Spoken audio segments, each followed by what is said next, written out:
hemos dejado a un lado el debate sobre los recursos extrahospitalarios, que además ha quedado patente que es muy importante potenciarlos, sobre todo en zonas de dispersión de la población, ¿no? Como Castilla-La Mancha y Castilla y León. Y bueno, también estamos ya entrando de lleno en la gestión de las urgencias dentro del hospital y demás. Y una de las cosas que además comentaba antes el viceconsejero, referida a cómo se hace ese drenaje de pacientes, para saber perfectamente cuando un paciente es nivel 5 y hay que atender a los más importantes. Aquí tengo una pregunta que parece un poco de examen MIR, que es cómo hace la evaluación el servicio de triaje de los pacientes que acuden a urgencias. Pero me gustaría también darle una vuelta y si pensáis que el servicio de triaje es el mejor servicio, o cómo se podría mejorar para que realmente esas derivaciones de pacientes fuesen lo más fluido posibles. ¿Habéis hablado, por ejemplo, de alguna de esas cosas? Sí. No es un buen día. No es un buen día para hablar de exámenes. Sí. No es un buen día. Cómo se hace la evaluación de un triaje, no es que sea, que lo sabéis perfectamente como yo, ¿no? Pero bueno, sí que es verdad que este trabajo en red que estamos haciendo en Castilla-La Mancha nos da una visión bastante global. Bueno, aparte que tenemos información de cómo se hace en el resto de España, ¿no? Y la verdad es que hay variabilidad, no es igual, el triaje no se hace en todos los sitios igual. El triaje, desde mi punto de vista, es una herramienta de adaptación a la demanda. O sea, no teníamos por qué hacer triaje, pero vienen muchos pacientes en determinadas franjas horarias y, como ha dicho Tomás, la equidad es lo primero, y para garantizar la equidad hay que hacer una clasificación y atender a los pacientes por nivel de gravedad, no por horario de llegada, ¿no? Eso tiene sus problemas también cuando estamos atendiendo a los pacientes, ¿no? Porque yo tengo el color amarillo y tú también tienes el color amarillo, y ¿por qué a mí me pasan antes que a ti, ¿no? Sí, hemos venido antes, ¿no? Pero bueno, sí que es verdad que nos han obligado y nos hemos adaptado a hacer una clasificación. El triaje, como sabéis, viene de la época de las guerras y tal, pero bueno, también se llama RAC, recepción, acogida y clasificación, en otros unidad de primera asistencia, pero sí que es verdad que el paciente necesita, cuando llega, y cuando llegan muchos a la vez, que alguien, un profesional cualificado, sepa si lo que tiene es grave y qué nivel de prioridad tiene, para establecer unos tiempos de respuesta, ¿no? que lo establece el propio nivel de gravedad, ¿no? Bien, yo creo que ahí tenemos profesionales muy cualificados, tenemos sistemas de información y tenemos herramientas que nos ayudan a hacer esa clasificación bien. Nosotros, pues en España tenemos dos principalmente, el sistema Manchester y el sistema español de triaje, que viene del sistema andorrano. Al final los dos clasifican a los pacientes en 5 niveles de gravedad y bueno, lo que intentamos es intentar atenderlo ahí. Lo tenemos estructurado, o sea, tenemos una consulta o 2 o 3 en función de la demanda, en función de la frecuentación, del tamaño del hospital, y profesionales de enfermería en casi todos los sitios, apoyados por un médico en algunos sitios y con médico a veces en el sitio estructural del triaje. Esa es la variabilidad que nosotros tenemos, pero tenemos hospitales todavía que no tienen triaje, porque en algunos de ellos no les hace falta, o sea, tienen capacidad con las personas que están trabajando para atender a los pacientes antes de 10 minutos, que es un poco el tiempo que necesita alguien para que sea atendido lo antes posible, ¿no? Hablo de niveles 3, 4 o 5, niveles 1 o 2 los atendemos de forma inmediata siempre, yo creo que en todos los hospitales, ¿no? Y bueno, creo que es un poco lo que cómo está organizado. Yo creo que es una adaptación y que debemos seguir haciendo un esfuerzo para que esa clasificación o ese trabajo que hacemos le llegue a los ciudadanos y le llegue a los pacientes, que sepan lo que hacemos, porque ahí sí que creo que no hemos informado suficientemente y hemos hecho un esfuerzo, ¿eh? Y si vas a un servicio de urgencias, es raro el servicio de urgencias que no tiene un cartel con los colores y con los niveles de gravedad, para que el paciente, el usuario, sepa que es lo que estamos haciendo, ¿no? Pero tenemos que seguir insistiendo, porque eso para mí es la base del sistema de urgencias y el sistema del trabajo, ¿no? Y por último, hay una cosa que se llama triaje avanzado, que también lo estamos utilizando, ¿no? que viene muy bien para adelantar pruebas, incluso para adelantar tratamientos. Ahora que hablamos de la prescripción enfermera y que se habla mucho, ¿no? En algunos hospitales de este país, el personal de enfermería del triaje está poniendo tratamiento ya bajo protocolos, bajo criterios, sobre todo lo que decía antes, para el dolor. O sea, el 80% de los pacientes que van a urgencias van por dolor y tardamos tiempo en dar un mínimo analgésico, ¿no? Entonces, estamos capacitando y estableciendo protocolos para que ese personal de enfermería, en ese punto asistencial tan clave, inicie un tratamiento analgésico.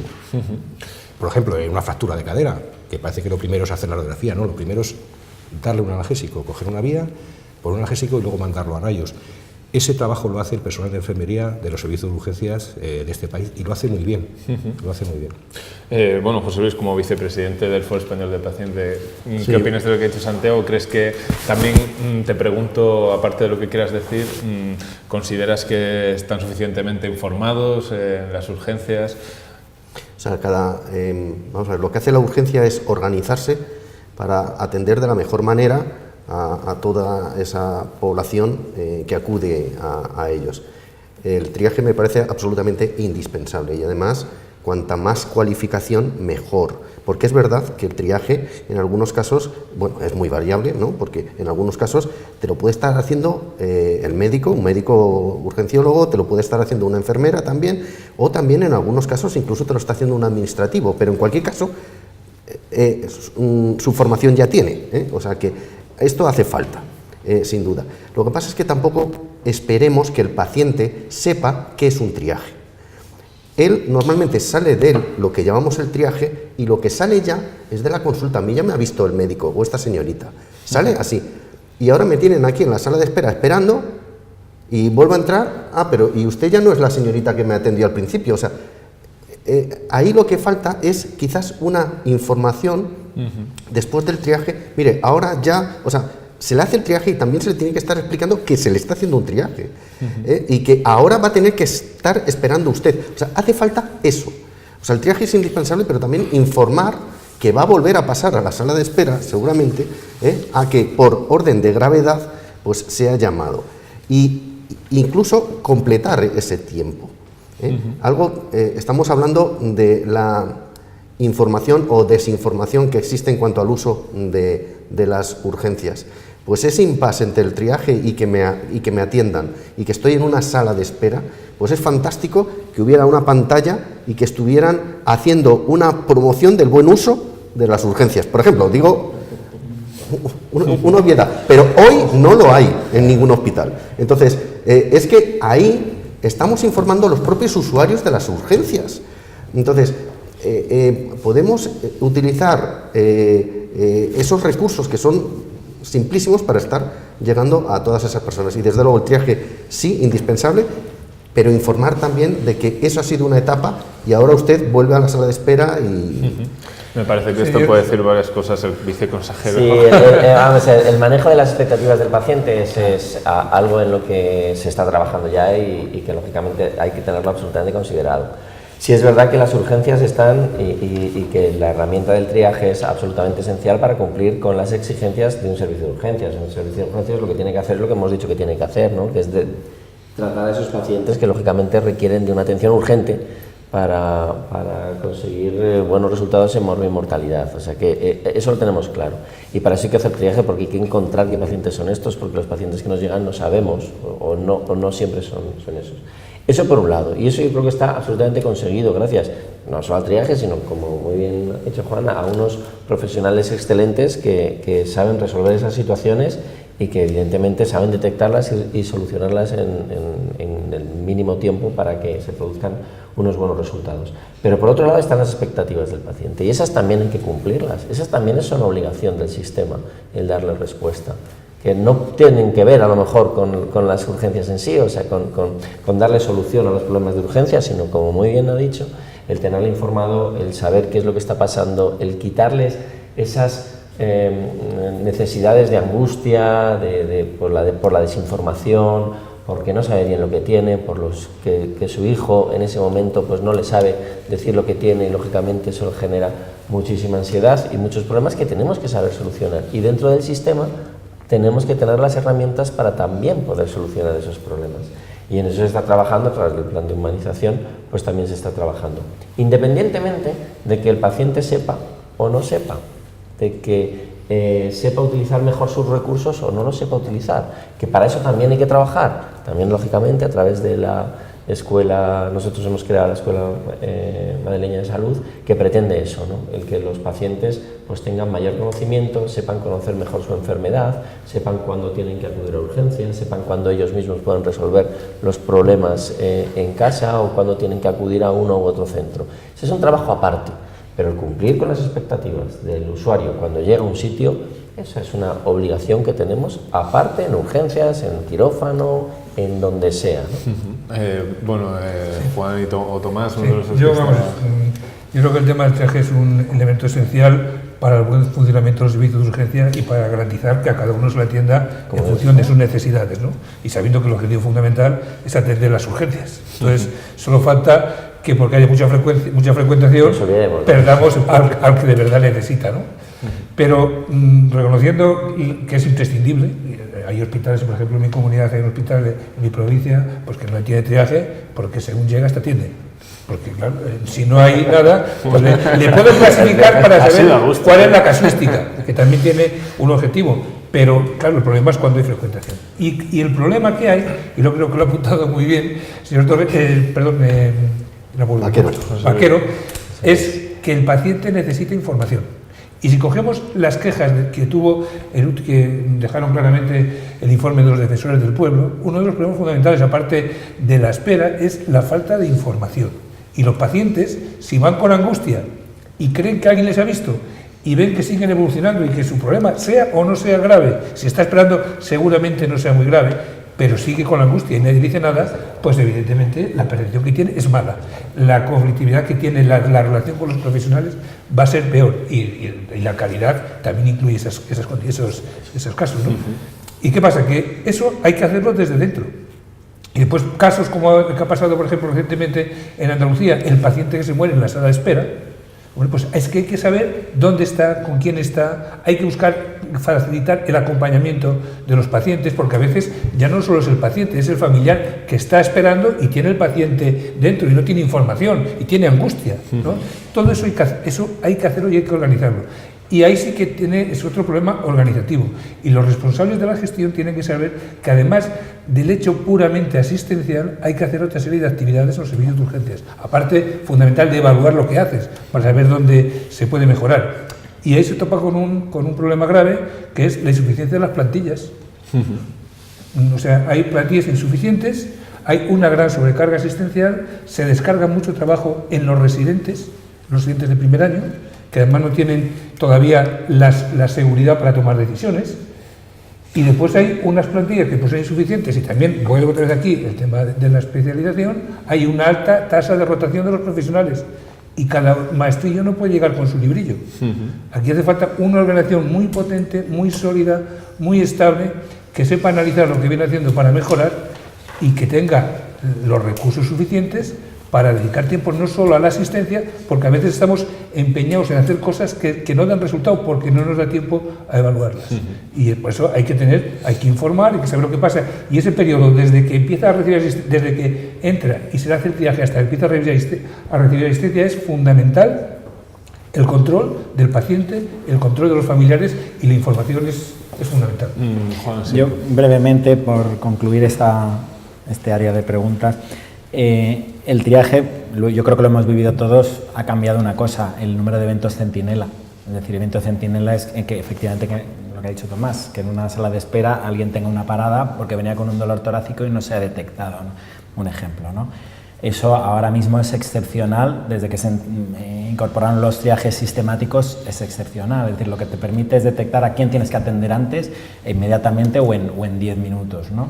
Y yo creo que ha habido un antes y un después. Además, esos sistemas se van a terminar de desarrollar con el Big Data, y al final la capacidad predictiva se va a ir perfeccionando poco a poco, y en unos años tendremos unos sistemas muy, muy finos, ¿no? O sea, que eso yo lo considero imprescindible y ha cambiado el aspecto de seguridad de los servicios de urgencias claramente. Y luego, con respecto a las expectativas, estoy totalmente de acuerdo que la información es fundamental. Nosotros en Madrid ha habido dos experiencias que cambiaron las cosas. Una era cuando se potenció el personal de información en urgencias, que en Madrid se llaman las chaquetas verdes porque llevan esas chaquetas. Yo viví el antes y el después como coordinador de urgencias y el número de reclamaciones disminuyó espectacularmente, solo dando información, ¿no? Porque el paciente suele estar más informado, aunque hay áreas de mejora, pero los familiares con la angustia y la expectativa, pues no. Y además ahora ya se están desarrollando sistemas automáticos de información, como las pantallas que son como de aeropuerto, ¿no? Y tú sabes con tu código dónde está tu familiar, qué se le está haciendo, ¿no? Y lo que decía Tomás también, que yo creo que tenemos que concienciar a los profesionales que es una parte de nuestra tarea, no solo diagnosticar y tratar correctamente y con la mayor evidencia científica, sino la parte de informar y que es fundamental en un área como urgencias. Bueno, una última pregunta antes de pasar a las conclusiones, a colación de lo que ha mencionado Tomás. ¿Es suficiente la dotación de efectivos, tanto de hospitales como de servicios hospitalarios, para evitar saturaciones? Bueno, Tomás ya nos ha dado su opinión. Yo sigo por completarla un poco desde el punto de vista. Yo creo que, y no es siempre llevar el debate a una cosa que nos interesa, que es muy importante. Los recursos son fundamentales, ¿no? Y los recursos humanos y los profesionales más, tanto de médicos como de enfermería. Son básicos porque son las dos profesiones fundamentales, y aquí la enfermería en los servicios de urgencia es básica, por lo que decía Santiago antes, el nivel de autonomía que tienen, que no es que prescriban libremente, sino que se actúan conforme protocolos y dentro de competencias, pero el debe que tiene es que los profesionales, los médicos, tienen un déficit grave, y es la formación. La formación del médico de urgencias es totalmente heterogénea, voluntarista. Curiosamente, todas las administraciones, todas las sociedades científicas reconocen que el profesional no está formado adecuadamente. Otra cosa es que, como decía, sean competentes, porque la mayoría pues han tenido tiempo y se van formando, pero cuando llegan el primer día no tienen una formación específica para ello, y cada uno se va adaptando. Ese es un déficit fundamental, y eso hace que la variabilidad sea inmensa. Y la medicina defensiva, que es uno de los lastres que tiene todo el sistema sanitario, en urgencias es mucho mayor, porque la falta de seguridad en la toma de decisiones te lleva a sobreutilizar recursos y hacer cosas que, si tuvieses una formación específica y supieses perfectamente cómo es, qué puedes esperar de una determinada patología, habría cosas que no las harías. Y esa seguridad y esa formación te va a dar capacidad para gestionar mejor, tomar mejores decisiones, utilizar mejor los recursos, y que el paciente tenga una asistencia de calidad, porque lo peor es que te atienda quien no te debe atender. La verdad es que en la medicina... Se llama especial de urgencias.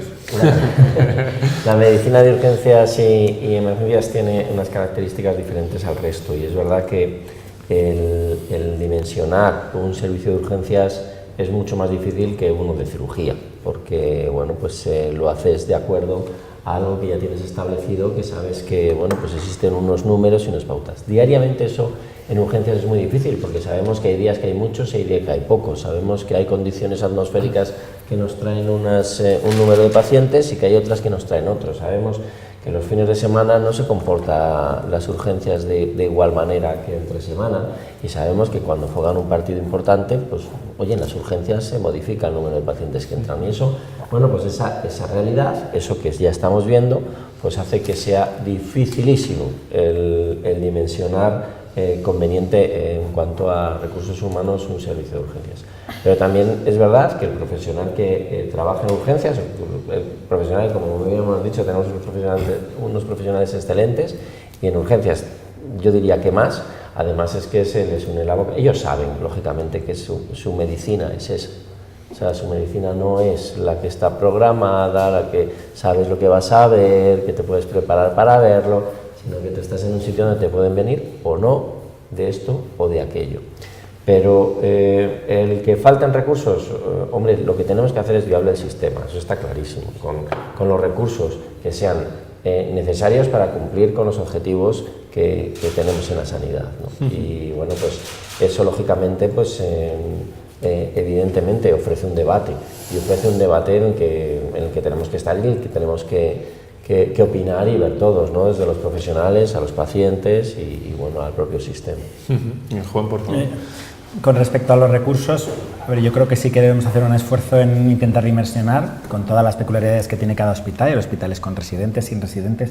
A mí me gustaría saber cuántos recursos dedicamos a los pendientes de ingreso, que por mucho que intentamos optimizar, un médico o dos en cada turno se te van en revisar esos pacientes que no tendrían que estar ahí. Claro, Es decir, que eso es labor del hospital y no lo hemos comentado. Yo creo que la urgencia es uno de los servicios o el servicio más importante de un hospital. Si la urgencia te funciona bien, el hospital te funciona bien. Eso es un dogma de gestión y el hospital tiene que trabajar para que la urgencia esté lo mejor posible. Y es difícil porque el que está en la planta está con sus pacientes en la planta, las altas las doy al final de la mañana, mi costumbre, y el hospital tiene que trabajar.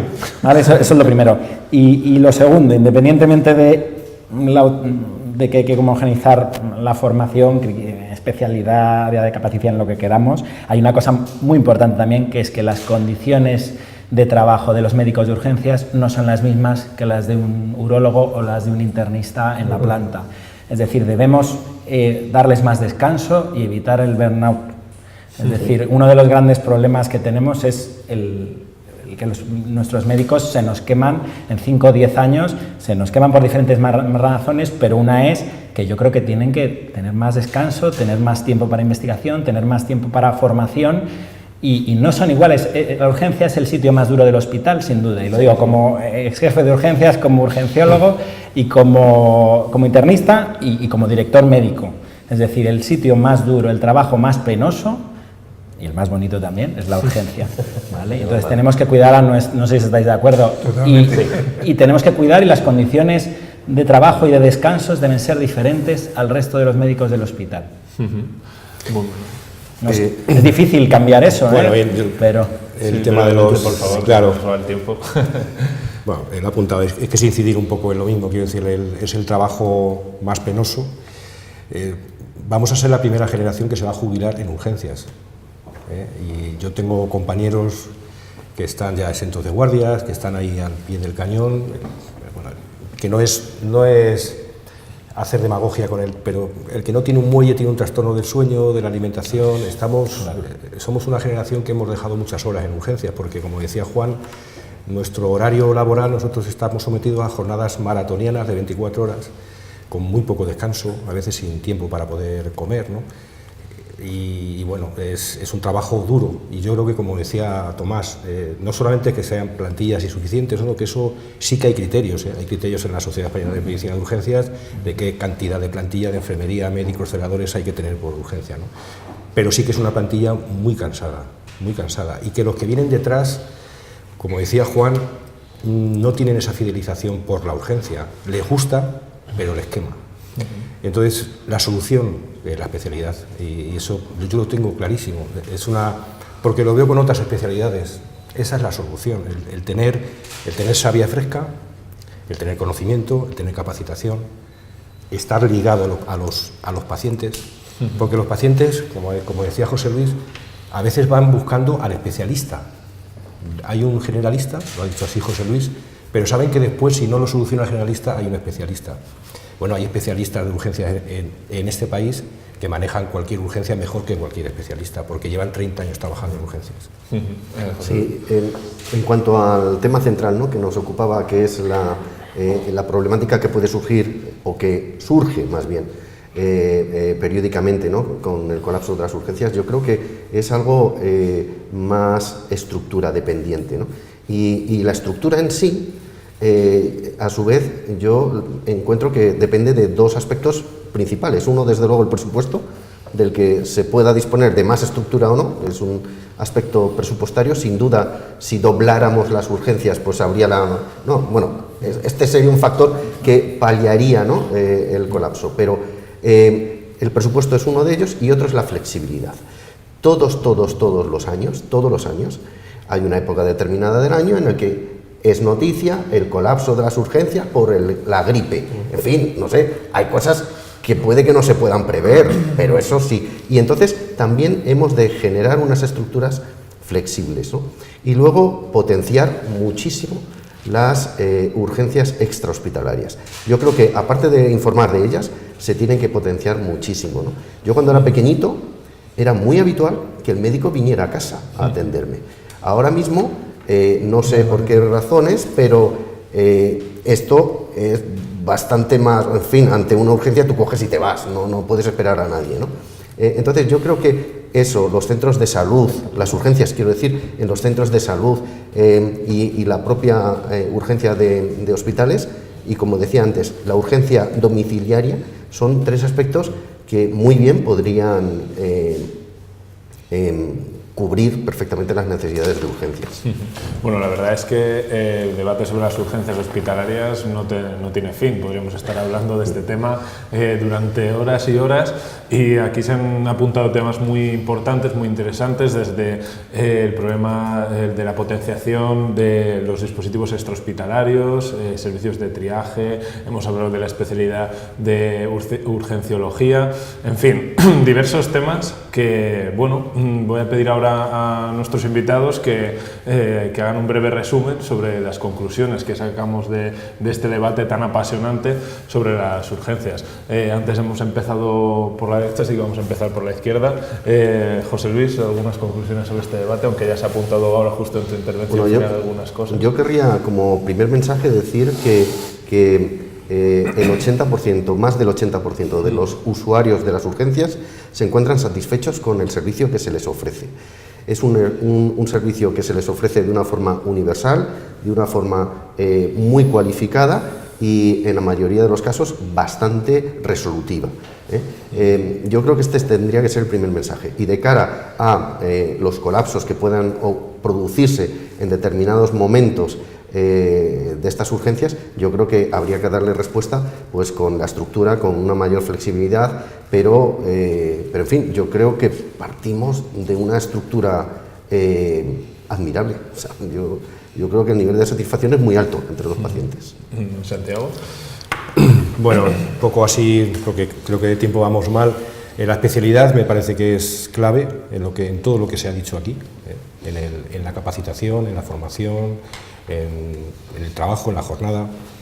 El protagonismo y el liderazgo de la atención primaria, no para la urgencia, hablo de la atención primaria, hablo para que la patología aguda, no programada, el paciente se incita que tiene una necesidad urgente, tenga una opción, y que ese liderazgo de la atención primaria tenga capacidad de resolución. Me parece clave en evitar o disminuir la frecuentación de urgencias.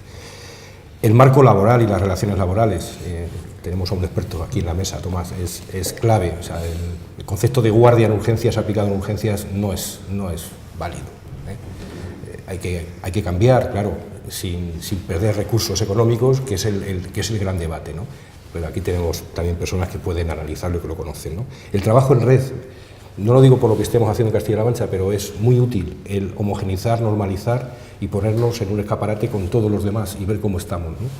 Y bueno, una nota sobre los sistemas de emergencia del paciente crítico, de las gerencias de urgencias, del 112, que hacen una labor espectacular en este país, que creo que tenemos el mejor sistema de emergencia del mundo, y lo digo con conocimiento, y ahí empecé yo hace muchos años, ¿no?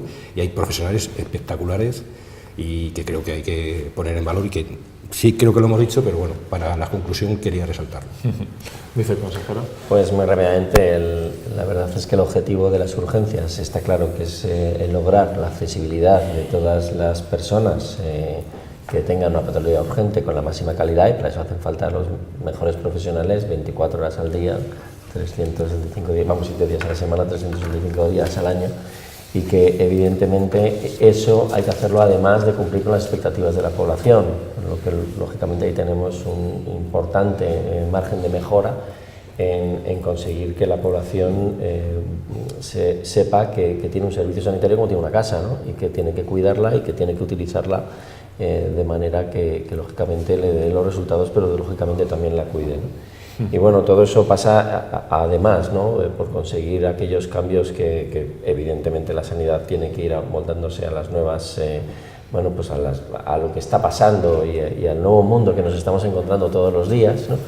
Y eso pues también, de eso debemos de huir, de politizarla, ¿no? De buscar la sanidad como bueno, pues zona de enfrentamiento político, aunque evidentemente hay que aplicar la política con más criterio mejor, ¿no? Pero lógicamente saliendo de la politización, que lo que puede hacer es generar unas expectativas o generar bueno, pues en la población un desánimo que no se merece, ¿no? La sanidad española, como bien ha dicho, además de las urgencias o emergencias, es una sanidad de lujo, y lógicamente nuestra obligación es cuidarla para, igual que nos lo han dejado nuestros padres, poderse dejar a nuestros hijos. Gracias, viceconsejero. Don Tomás. Yo no empiezo a decirlo, pero creo que lo último que ha dicho el viceconsejero es fundamental para las urgencias y para el sistema sanitario. La politización de la sanidad es lo peor, porque es que fomenta vicios de todo tipo, ¿no? Y además lo que hay que hacer es funcionar bien. Volviendo al tema, yo creo que lo fundamental es garantizar la accesibilidad y la equidad, que los pacientes, en función de sus necesidades, lo utilicen de la forma más correcta. Hace falta cambios organizativos muy importantes para que la gestión del servicio de urgencias evite todos esos problemas que tiene, y ahí son condiciones de trabajo, adecuación de plantillas, circuitos organizativos, una flexibilidad organizativa que permita estabilizar plantillas y utilizar bien. Y después el elemento clave es tener profesionales bien formados, que son los que dan respuesta a la necesidad de los pacientes, y eso pasa por la necesidad de la especialidad. Y un debate que yo creo que no sé por qué no se ha iniciado, que los pacientes demandan muchas cosas. Los pacientes deberían ser los primeros que tenían que demandar que para las urgencias tiene que tener el profesional que se ha formado específicamente, tanto en el ambiente extrahospitalario como en el hospitalario, porque eso es el único profesional que va a hacer que se utilicen bien los recursos y que al paciente se le dé la respuesta asistencial que, en función de la formación y del objetivo con que se ha formado un profesional, sea lo adecuado para sus necesidades. Con lo demás, posiblemente estemos matando moscas a cañonazos, y el paciente convencido que lo mejor es tener 18 especialistas en un momento crítico, cuando necesita uno bien formado que resuelva sus problemas, en el hospital o fuera del hospital. Gracias. Juan, por favor. Bueno, pues para concluir, a ver, aunque yo creo que efectivamente el sistema tiene que ser accesible y equitativo, yo creo que debemos cuidar nuestro sistema, y yo creo que a la población hay que darle información, concienciarla y empoderarla. Está muy de moda el empoderamiento en la cronicidad, pero el empoderamiento tiene que ser en todo el sistema, y los recursos no son ilimitados. Es otro mensaje que debemos dar. Los recursos no son ilimitados, tenemos el mejor o uno de los mejores sistemas sanitarios del mundo y debemos cuidarlo como una joya. Igual que, vuelvo a decir, igual que hacemos campañas de reciclaje de los accidentes de tráfico, deberíamos hacer campañas de uso racional no solo de las urgencias, sino del sistema en general.